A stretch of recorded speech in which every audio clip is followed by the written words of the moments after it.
mamaya. Ayan po, mga katropa. Dito po tayo ngayon sa dagat. Maliligo. Ayan. Kasama po si Dani. Si Carl. Ayan. Amingay. Legit. Ayan. Sarap po ng buhay ni Kaykay, oh. Madenduhin lang ang kumag. Sarap ng buhay. Ano kayo? Okay kaya? Malamig ka ay? Magdamit ka kaya? Ay, magdamit ka kaya? Malamig. Yan, mahangin, mahangin. Sobrang hangin. Ayan po ang tubig ko. Wow, ganda. Dami maalon. Gawa nga po ng na maulan. Laging maulan kaya maraming bumabawang tubig galing sa bundukan. Kaya medyo po hindi kagandahan tubig natin, medyo po malawang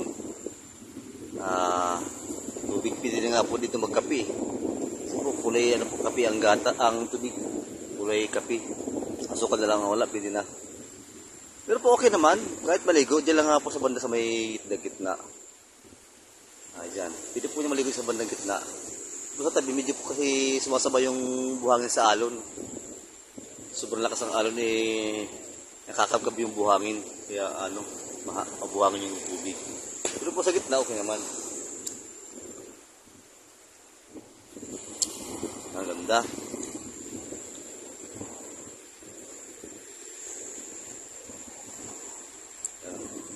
May bandera pa. Dani ihaw na daw siya ng pork chop. Saka yung isdang nabili namin. Tambakol ba yun? Saan kaya ihaw yung tambakol? Nakatikim na ako niyan eh. Natatry na kami ihawin ngayon. Ayan.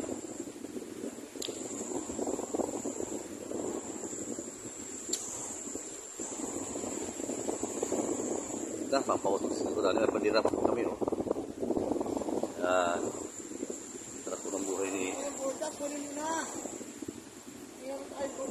Mamaya. Ayan, ganda.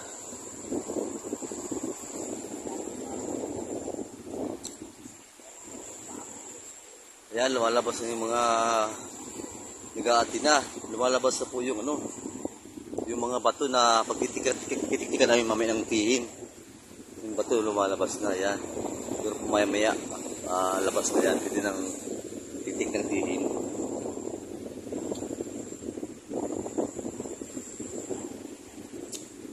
Ay maganda ng panahon, mainit na. Lumabas na yung haring araw.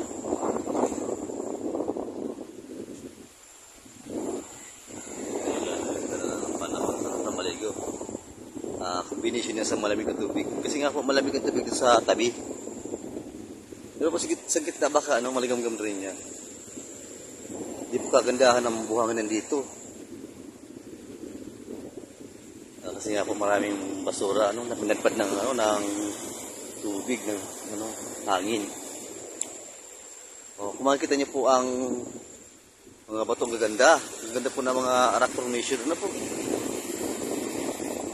Yan, yung nga lang yung mga bato maliliit na siya. Hindi kalakihan yung mga bato. Dito po maganda yung mga ibang ubis ng bato dito. Yan. Ganda makikita nyo. Puro bato dito sa tabi. May part po siya na na buhangin na yung tabing dagat. May part naman po na puro batuhan. Mapapansin nyo po, mapapansin nyo yung rock formation, maganda, maliliit nga lang. Yan. Yung pambakawan.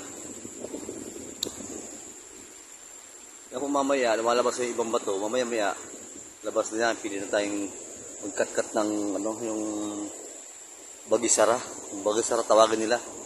Para po siyang para sa maliliit na tahong. Pero masarap po ang lasa niya. Nakatikim na ako nun eh.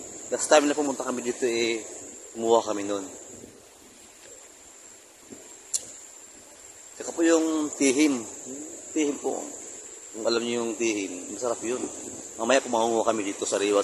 Madala po kami kalamansi, bawang sibuyas. Anong po namin mamaya? Kikilawin namin yung tihong na makukuha namin.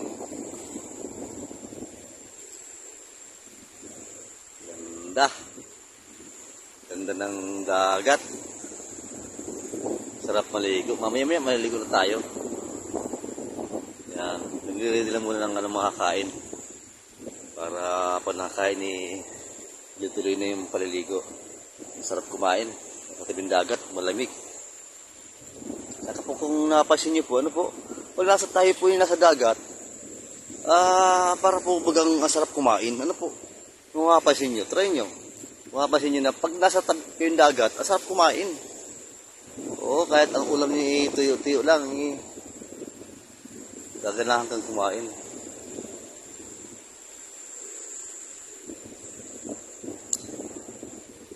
Iihaw na po si Tata Dani na ng ulam natin. Kaya ganda. Hindi po mga katropa, mga kamartes, mamaya na po uli at tulungan ko po sa Tata Dani ihaw yung mga kain natin. So, bye-bye po.